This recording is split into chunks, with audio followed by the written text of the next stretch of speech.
Hello, happy Venus in Taurus.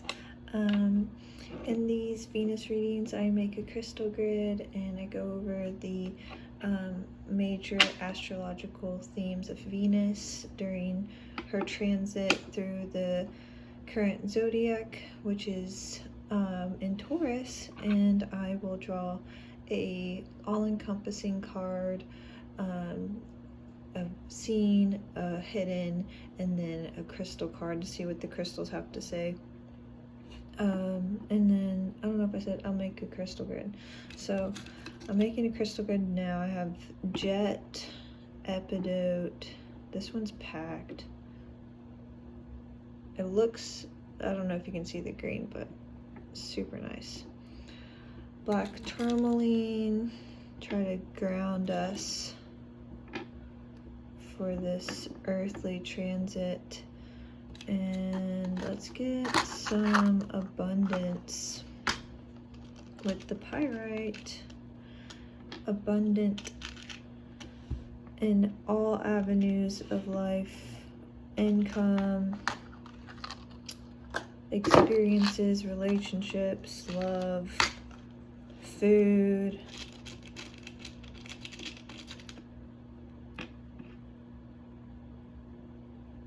well-being.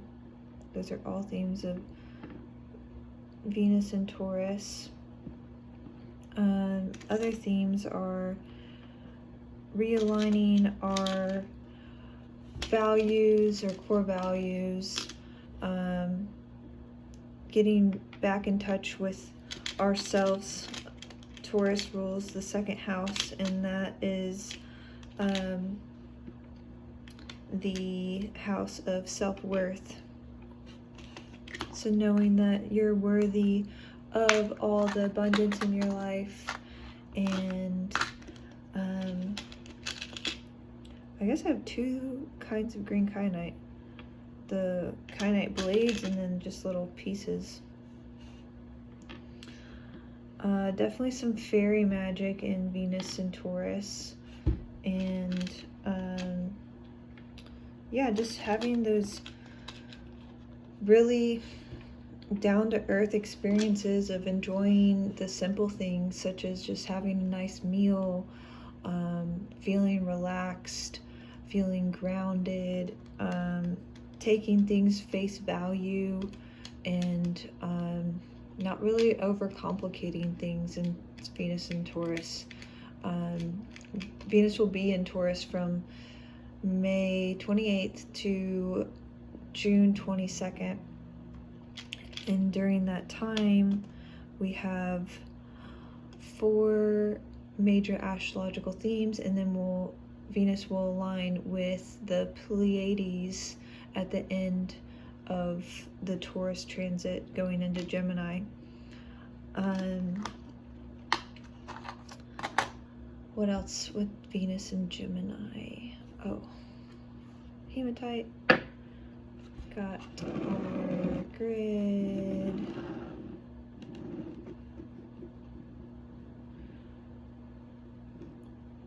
So yeah, core themes of abundance,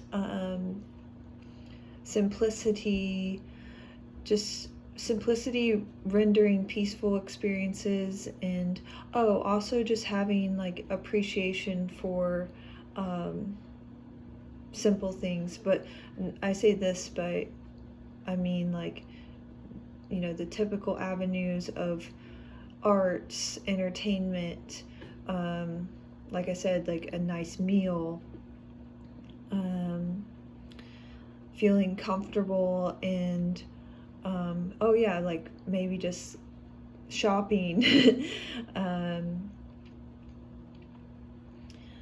and just looking for those pleasant and desirable experiences that heighten our senses of taste, touch, smell.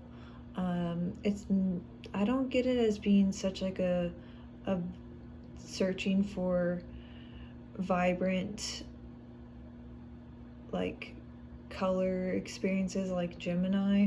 We'll get to that in Venus and Gemini, but That seems to be like a more like a mental stimulation. This is more down to earth, very like tangible experiences. So searching for those tangible sensations. Yeah, so let's start off with going through the transits. First, we'll have the Venus conjunct Uranus in Taurus. That's on the 11th of June.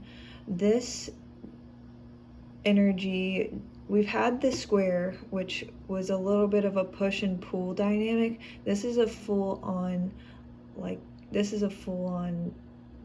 surge of shifts in different types of relationship dynamics, shifts towards freedom of abundance, freedom of love, freedom of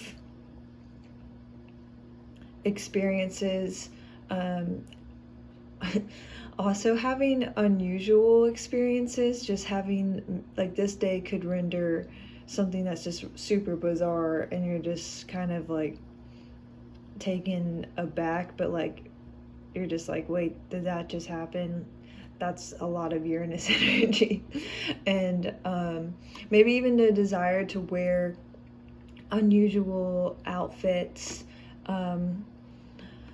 With Venus in Taurus, I think it's more like trendy outfits versus like super eccentric outfits. This energy also can render like just like electrical sensations, and I kind of get the sense of electric feel.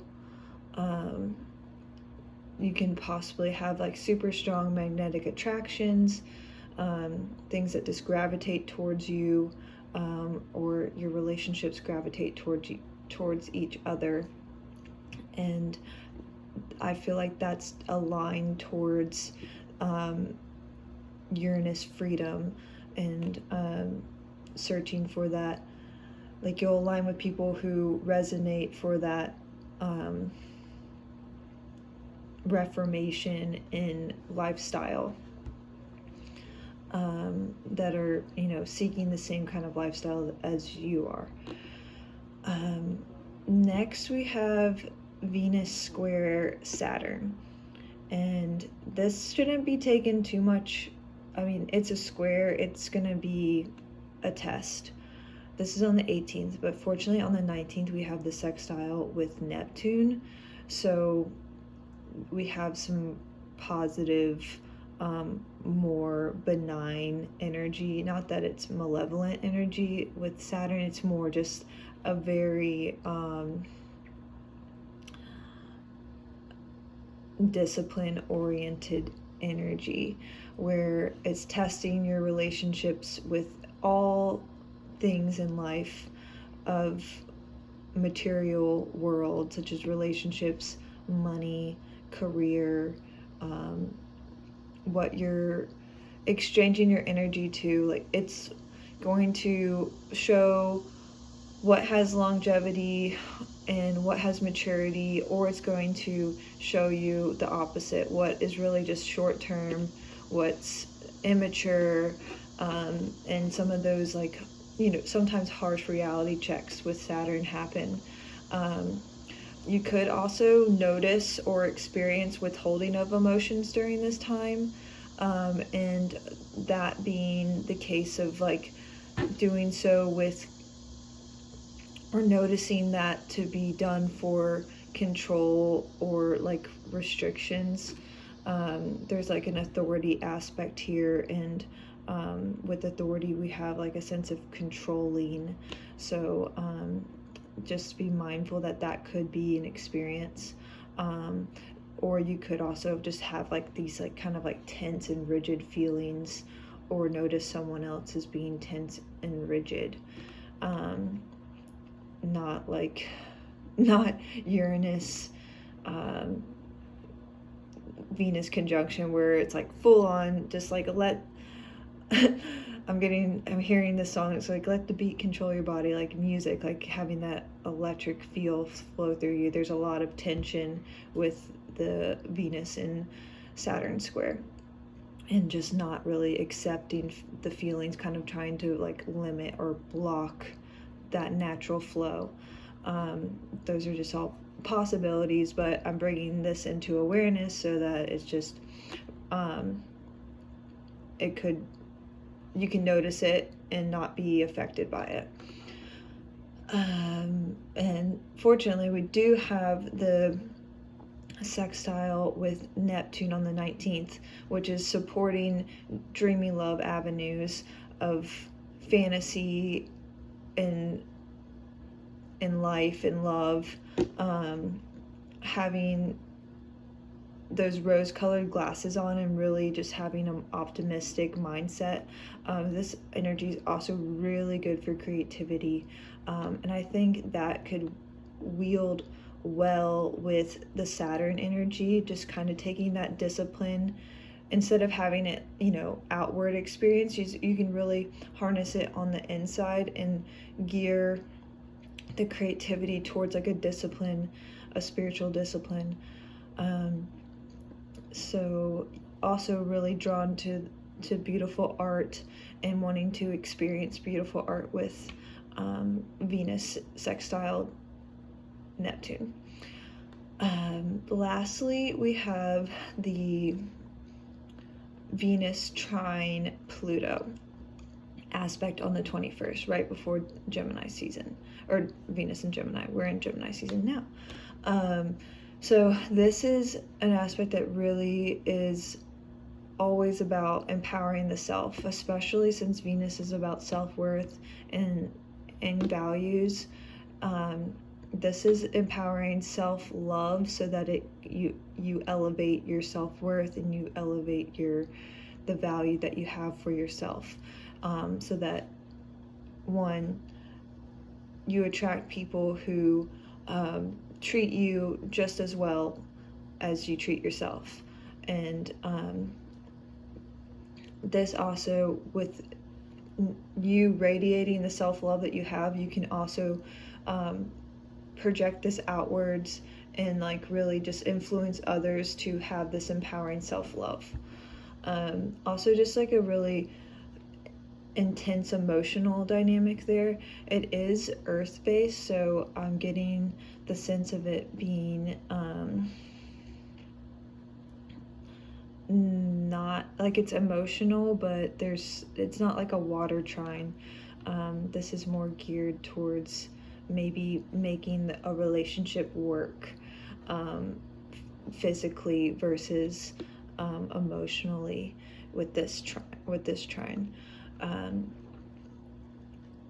I'm also getting the message that Venus in Taurus is, you can have your cake and eat it too, and that's like such a that's such a Taurus thing to say. I get the impression that who doesn't love cake? Taurus is all about just having like that sweet, like edible experience, and then of like the cake that you want, like some kind of like magnificent crystal cake with I'm just looking at the crystal cakes that have like the rock candy. It's pretty. There's elaborate crystal cakes out there. Totally Taurus. And yeah, so having your cake and eat it too is totally what Venus and Taurus is about. And I've spent 15 minutes talking about this, so quickly, just with alignment with the Pleiades on the 22nd to 23rd. This is like the 29th degree of Taurus and going into the like 0 to 1 degree of Gemini. This helps align with our ideal behaviors so that we can model those behaviors. There's like a ton of stellar, like amplified Venus influence here with the Pleiades. It's the Seven Sisters, and definitely like around beauty and grace. I think with this alignment, it's helping us just understand and understand energy exchange and like how do you want to exchange within the world, and making it so that it aligns with, one, your self-worth and your values, and two, aligns well for like being a representation of model energy. I definitely think it's like a somewhat of like a poetic alignment too, just because it just seems like really pretty, knowing that the Pleiades have that Venus energy within the fixed star astrology text and research. So now I guess we'll go into the cards. We'll draw all-encompassing energy. I kind of pre-shuffled, so I'm not going to shuffle that much. I'm just going to do a little bit. One shuffle. So all-encompassing energy for Venus and Taurus transit. What do we need to see for our relationships with others and ourselves and the material world? How can we... Oh, okay. Well, I have these flipped over, but these fell. I'll take these two and then the top here. And we'll leave the two mystery. So right now we have the Eight of Wands, which is around messages and directing energy. Definitely a lot of positive influence there, and free-flowing energy that's dynamic and geared towards moving forward, and positive attributions of energy. Okay, what's seen? We have the King of Swords. I love that energy. Hugin and Mugen and Moonin. What's hidden? I'm just going to take the top. Ace of Wands, an opportunity. And what crystals? I already shuffled, so I mean I'll shuffle again. What crystal message do we need to see for Venus in Taurus?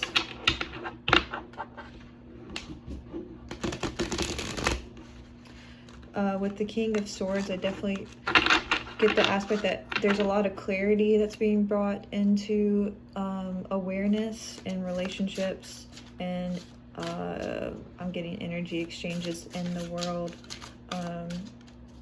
Definitely might indicate a need for discernment and or actively using discernment during this season, and definitely a lot of mental acuity. Seems to be like a very headspace there with what's seen, and then what's hidden is the Ace of Wands, and that's more passion oriented, project creativity based, aligned with spiritual flow, and indicates new opportunities in that area. Something's lighting a fire and needs to be brought into awareness with King of Swords energy. What crystal ally can help us in Venus and Taurus season? Crystal ally card, Venus in Taurus. Crystal ally. Got a beautiful crystal grid. Woo! This is making me dizzy, looking at the crystal grid and watching the cards at the same time. I'm like focusing on one, but like this is moving. It's kind of throwing off my perception. That's why I look at the cards, I guess. I don't know. I'm always trying to like look at the cards, but maybe I should look at, I don't know. I'm just like trying. This is taking forever. Oh, okay. We have two, but I'm gonna just take the top.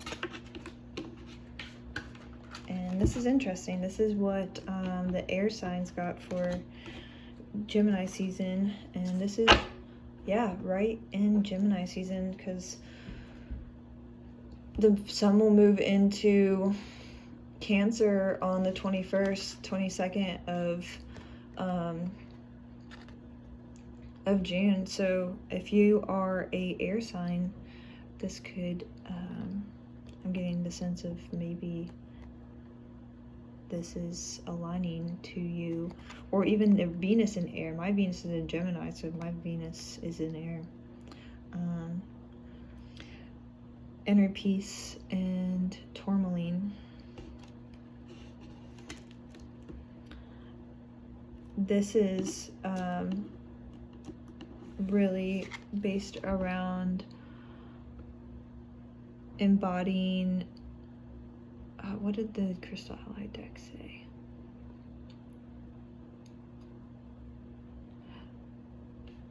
Intuitively, I get the sense that this is around meditation and finding,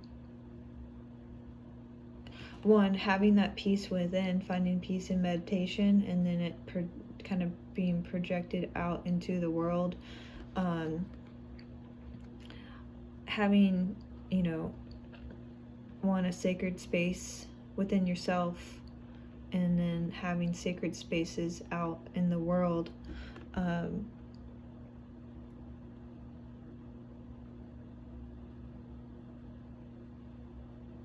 And then this is also a balance of masculine and feminine energy with the tourmaline. A lot of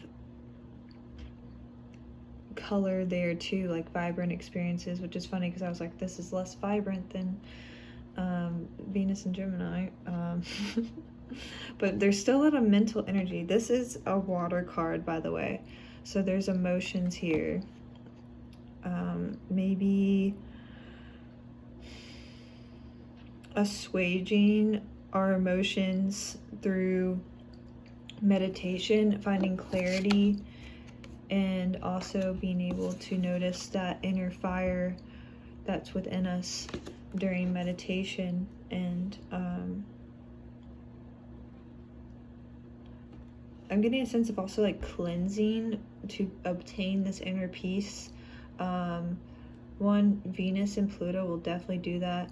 Two, Venus conjunct Uranus will just like dramatically shift things, super sudden shifts. But we have the Eight of Wands, which is a lot of messages, which also aligns with meditation, internal and external messages. You could be actively communicating with people at this time as well. I'm gonna flip these two to kind of get more clarity, which is nice. Okay, so we have the Knight of Pentacles, and we have the Four of Cups.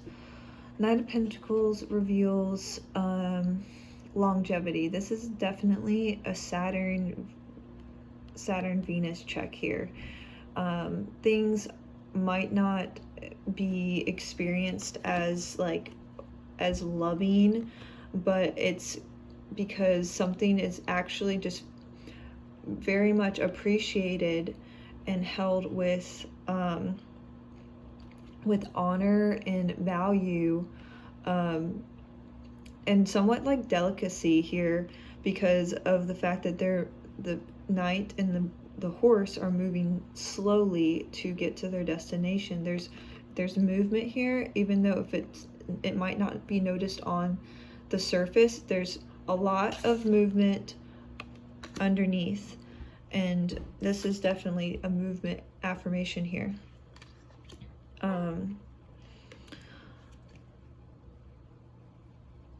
This is stability and pending stability, pending abundance, pending security, all being worked towards, because with the square we have, you know, a lot of realizations, maybe obstacles. There could be obstacles in the terrain of the knight getting to his destination, but we also have this flow of Neptunian energy that will soothe. But with the sextile, we have a support that's based off of how much effort you put into the sextile. It's not as flowy as the trine. This is, you know, you have to actively maybe be creative, or use that energy to maybe meditate and see the beauty of inner peace, or just art in general, or how you create art. This is the Four of Cups, and the Four of Cups indicates, I want to say today, a little bit of stubbornness. With Venus in Taurus, there's an obstinate energy that's definitely present. Feeling comfortable where you are and kind of just sitting there, not moving. But you have 3 cups and you're just kind of like whatever about it, yet something's being poofed up by the divine and you're still like whatever about it. You're not really paying attention to what's in your peripherals, what's unseen, which is a new opportunity, and really kind of also maybe meditating on it. Maybe you're just not actively pursuing that's what's being brought up to you. You're really just weighing the pros and cons of what's been given. But I will say things that are from above definitely are gifts, and could probably provide some more inner peace. So that's the reading. I hope that it brought some clarity to your Venus and Taurus transit. I really am wishing everyone a peaceful, abundant, pleasurable, sensational, and delightful Venus and Taurus. I hope everyone at least has like one awesome, amazing dinner, and maybe some cake and some quality meditation time. So thank you so much for tuning in, and I hope everyone has a great day and Venus and Taurus transit. Thank you.